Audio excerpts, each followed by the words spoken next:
তো বন্ধুরা আজও ফিন অ্যালেন কিন্তু একটা দুর্দান্ত ইনিংস খেললো, তার সাথে সাথে নিজের টিমকে কিন্তু কোয়ালিফাইয়ের জন্য এগিয়ে নিয়ে গেল। ফিন অ্যালেন কিন্তু গত একদিন আগে একটা 100 সেঞ্চুরি মেরেছিল, তার একদিন পরে কিন্তু আজ একটা দুর্দান্ত ইনিংস খেললো ফিন অ্যালেন। আজ কিন্তু ফিন অ্যালেন 39 বলে 69 রানের একটা দুর্দান্ত ইনিংস খেললো। 175 স্ট্রাইক রেটে দারুণ একটা ব্যাটিং করে 69 রানের একটা দারুণ ইনিংস খেললো Finn Allen. Finn Allen day by day নিজেকে কিন্তু প্রমাণ করে দিচ্ছে। এক কথায় বলতে গেলে ফিন অ্যালেনের ফর্ম কিন্তু এখন খুবই দারুণ।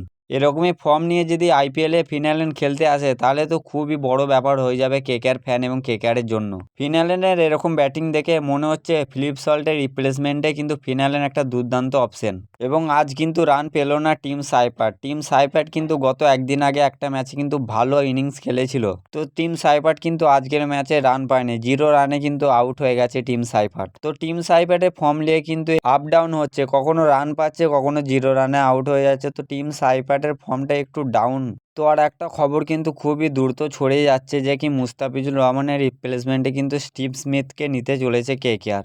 তো এই খবরটা কিন্তু একদম ভুল, একদম কনফার্ম নয়। যদিও স্টিভ স্মিথ কিন্তু কেকেআরে চলে আসে তাহলে কিন্তু এই অপশনটা খুবই খারাপ হবে, কারণ কেকেআরের কাছে বিদেশি অপশন কিন্তু খুবই বেশি হয়ে যাবে। তো অলরেডি কেকেআরে কিন্তু বিদেশি প্লেয়ার অনেক হয়ে গেছে, তো খুব চান্স কম কিন্তু স্টিভ স্মিথের আসা। এই রিপ্লেসমেন্টে যদি একটা পেস বলার নিয়ে যায় তো এই রিপ্লেসমেন্টটা খুবই ভালো হবে। তো স্মিথ যেহেতু বিপিএলে একটা দারুণ সেঞ্চুরি মেরেছে তার কারণে কিন্তু অনেকই ফ্যানেরা কিন্তু চাইছে যে স্মিথকে নিয়ে আসা হোক। তো এখন যেহেতু কোনো কনফার্ম আপডেট নয়, কনফার্ম আপডেট কিন্তু একমাত্র কেকেআর অফিসিয়ালি দিতে পারে। তো বন্ধুরা আজকের মধ্যে এতটুকুই, নেক্সট কোনো আপডেট থাকলে নিশ্চয়ই নিয়ে আসবো, তার জন্য চ্যানেলটিকে সাবস্ক্রাইব করে রাখো।